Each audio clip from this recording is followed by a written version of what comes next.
dito nag-uumpisa yung sinasabing pagpepenitensya, yung starting point nila dito. Which knowing na meron silang mga panata sa sarili nila, moving forward doon sa panibagong isang taon na kung saan ito ay yearly ginagawa ng mga taong ito. Ito ang pinakamasakit dito, itong ganitong pagpalo. Hindi natin ilang hagupit ang dinadanas ng taong ganito. Yung kanyang pagpapasakit medyo matindi, no? Yan, dalawang tama lang, sugat na the pain is there, the blood is out, and we don't know what inside on the heart. Meron isang grupo na palabas, ito medyo they're made it up. Dito naman sa part na to, ito yung kanilang ginuguhitan yung kanilang likod as part of yan, mga ilang ganyan kaya yan. Hindi natin pwedeng tanongin, seryoso si kuya regarding sa kanyang ginagawa. Usually, ayan, meron silang mga nakamaskara, nakataklob yung kanilang mukha. It is because para in by purpose para hindi makilala yung kanilang pagkatao. Knowing na ito ay minsan may nalalabag daw na alituntunin sa mga relihiyon.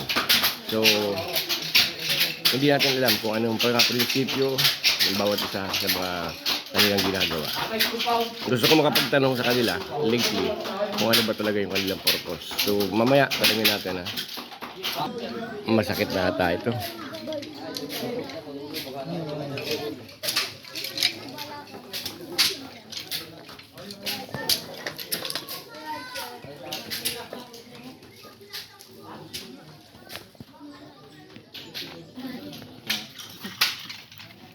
Ayan. Naupo na tayo. Bising. Ang kalambaga.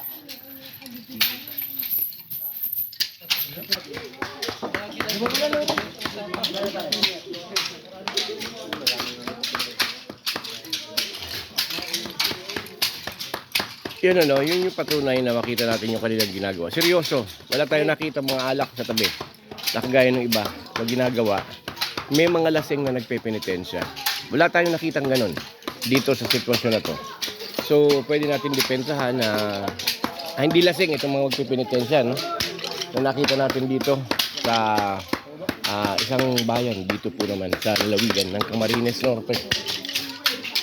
So, maybe they will start in here. So, yun. At abangan natin din sa kabilang site yung kanilang location, yung lalabasan nila. At malamang sabay-sabay ito para makita natin. Itong isa medyo na yung kanyang likod. Yung start pala nito, pinatapit-tapit yung likod nila. Parang mamanhid at makita yung kanilang ginagawa ngayong araw na to. Ayan, mag-umpisa na. So, tingnan natin, abangan natin doon sa kabilang banda, kabilang lugar, yung kanilang pinaka-entrance ng paglabas, papunta po naman sa Kabayanan. Marami pa mga pumupunta dito. Siguro talaga dito yung pinaka-umpisa.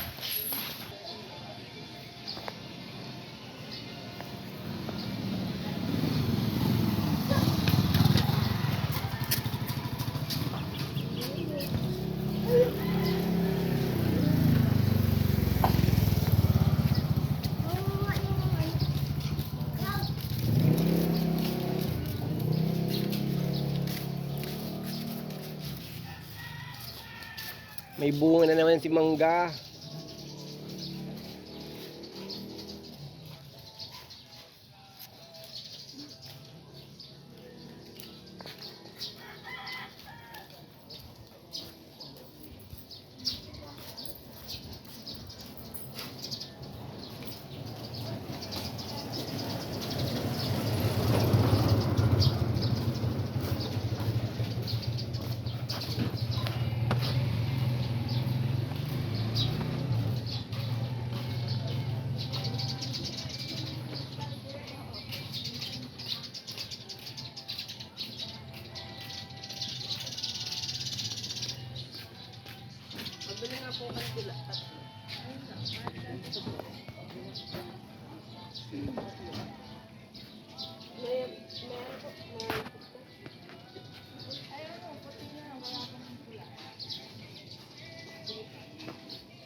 Eto, ito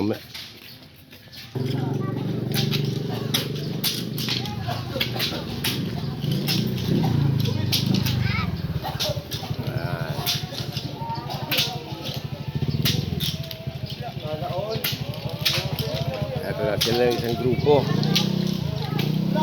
na nakita natin doon sa loob kanina. Ayan. Guys, guys.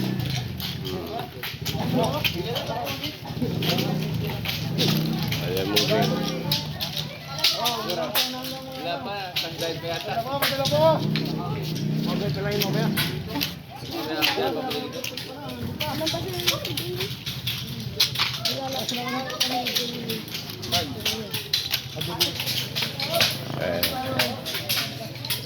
Nabigbigan pa ng kanilang mga kasama.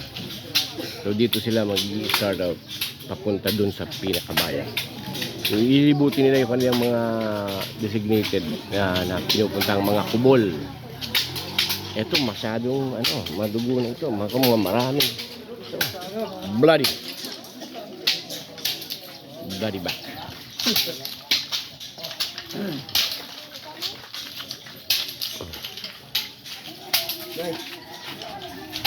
Nasa dugo mo dito.